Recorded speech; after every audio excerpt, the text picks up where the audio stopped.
د بقره مبارکه سوره چې د قران عظیم شان دوهمه سوره ده په مدینه منوره کې را نازله شوې ده 280 مبارک آیاتونه لري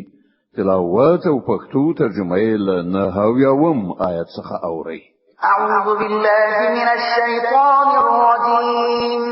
فناهرم الله تعالی شوی شیطان څخه بسم الله الرحمن الرحیم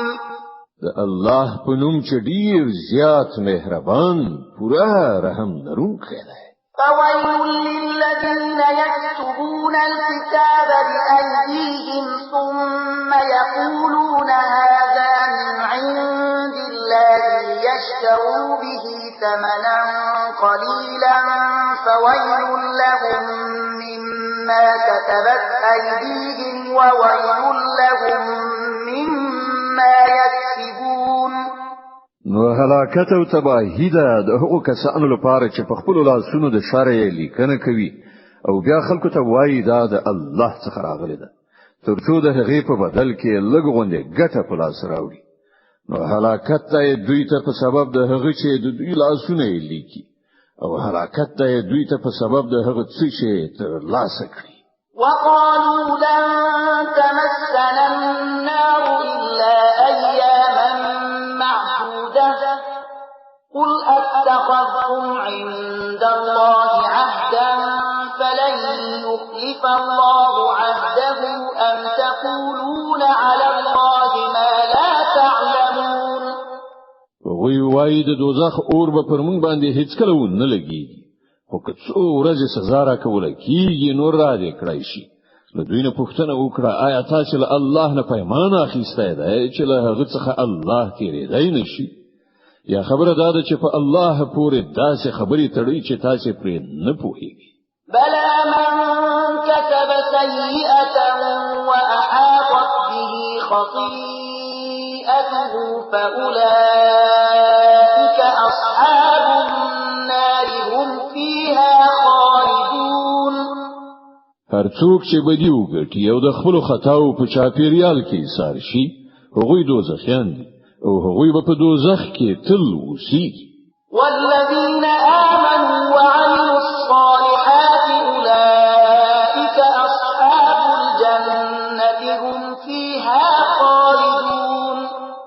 او کوم خلک چې ایمان راوړي او نیک عملونه وکړي هغوی جنتیان دي او په جنت کې به هغوی تل اوسېږي وَإِذْ أَخَذْنَا مِيثَاقَ بَنِي إِسْرَائِيلَ لَا تَعْبُدُونَ إِلَّا اللَّهَ وَبِالْوَالِدَيْنِ إِحْسَانًا وَذِي الْقُرْبَى وَالْيَتَامَى وَالْمَسَاكِينِ وَقُولُوا لِلنَّاسِ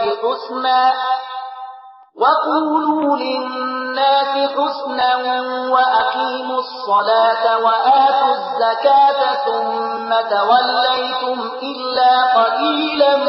مِنكُمْ وَأَنتُم مُّعْرِضُونَ او په یاد لره له بنی اسرائیل نه مونږ کلک پیمان اخیستی وو چې له الله نه پرته به هیڅ چا عبادت نه کوي له مور او پلار سره له خپلوانو سره له یتیمانو او مسکینانو سره به غوړه چارچلن کوي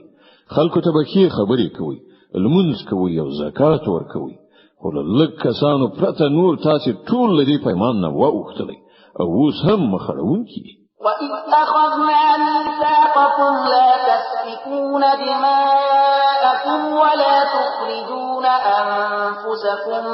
مِّن دِيَارِكُمْ ثُمَّ أَقْرَرْتُمْ وَأَنتُمْ تَشْهَدُونَ او لږ غونډه په یاد ولرئ موږ له تاسو نه کلک پیمان اخیستی وو چې په خپل منځو کې یو د بل وینې متوي او نه یو بل کور به کور کوي تاسو د دې اقرار کړئ تاسو په خپل په دې شاهدان یې ثم أنتم هؤلاء تقتلون أنفسكم وتخرجون فريقا منكم من ديارهم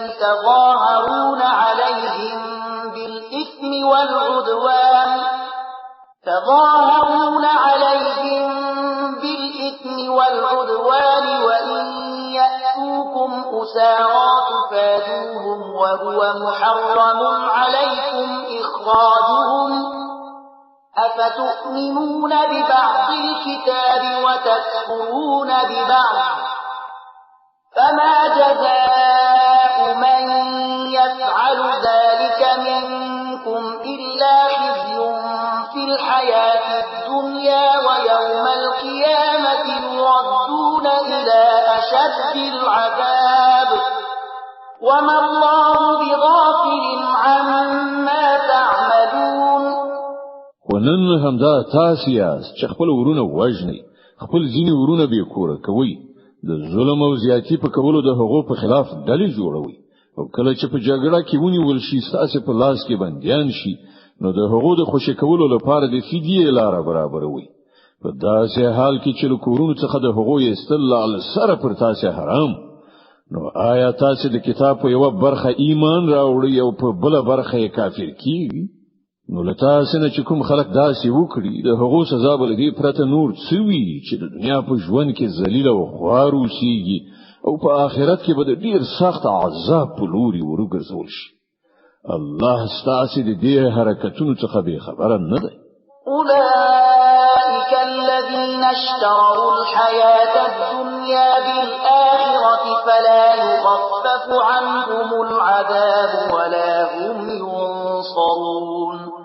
دا هغه کسان دي چې د دې دنیا ژوند د آخرت په بدله کې اخیسته ده. په دې عمل نه به په سزا کې اساني راوستل شي او نه به مرسته وسره وکړي شي. ولقد آتينا موسى الكتاب وقفينا من بعده بالرسل وآتينا عيسى ابن مريم البينات وأيدناه بروح القدس أفكلما جاءكم رسول بما لا تهوى أنفسكم استكبرتم ففريقا كذبتم وفريقا تقتلون.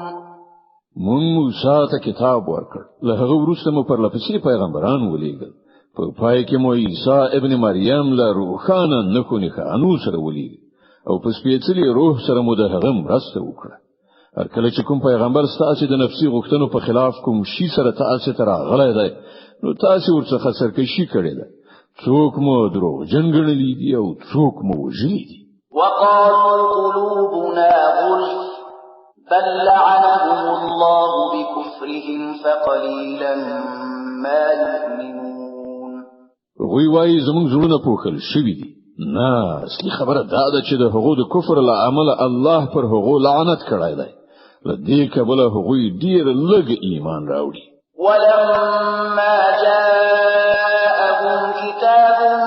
من عند الله مصدق لما معهم وكانوا من قبل يستفتحون على الذين كفروا فلما جاءهم ما عرفوا كفروا به فلعنة الله على الكافرين. اوس چې کتاب هغه ته د الله له لوري راغلی دی دوی له هغه سره څه اخیستي دي؟ سره له دې چې دا کتاب د هغه کتاب تصدیق کوونکی دی چې له پخوانه له دوی سره موجود او سره له دې چې د دې کتاب له راتګ نه مخکې دوی په خپل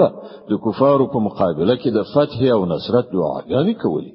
او کله چې هغه کتاب راغی چې وی پیژانده هم نو د هغه له منلو یې انکار وکړ. د خدای لعنت دی وی په دې منکران. بئس ما اشتروا به أنفسهم أن يكفروا بما أنزل الله بغيا أن ينزل الله من فضله على من يشاء من عباده فباءوا بغضب على غضب وللكافرين عذاب مهين. څومره بد وسیله ده چې پر هغه سره دوی خپل ځانونه ډاډه کوي. په دې شان چې کوم هدایت چې الله را لېږلی دی د هغه له منلو څخه یوازې د دې سرغړونې په اساس انکار کوي چې الله خپل فضل یعنی وحی او رسالت پر خپل هغه بنده لوروي چې اراده یې وشي. نو ځکه دوی د غضب لپاره د غضب وړ ګرځېدلي دي او د داسې کافرانو لپاره ډېر سپکونکې سزا ټاکل شوې ده. وَإِذَا قِيلَ لَهُمْ آمِنُوا بِمَا أَنزَلَ اللَّهُ قَالُوا نُؤْمِنُ بِمَا أُنزِلَ علينا ويكفرون بما وراءه وهو الحق مصدقا لما معهم قل فلم تقتلون أنبياء الله من قبل إن كنتم مؤمنين. کله چې هغه ته ویل شي چې پر هغه څه چې الله را لېږلي دي ایمان راوړي، نو وایي موږ یوازې پر هغه څه ایمان راوړو چې موږ یعنی د بنی اسرائیل نسل ته راغلي دي. لدې صحیح باندې چې هر څه راغلي دي د هغو له منلو نه انکار کوي. په داسې حال کې چې هغه حق ده او د هغو لارښوونو تصدیق او تایید کوي چې له پخوانه له هغو سره موجود. خنو هغو ته وایا که تاسو پر همغه لارښوونه ایمان لرئ چې تاسو ته راغلي و، نو لدينا مخکې مو د الله هغه پیغمبران ولي وجل چې په خپل د بنی اسرائیل په نسل کې زیږیدلي. صدق الله العظیم. الله ستر رښتیا ویونکی دی.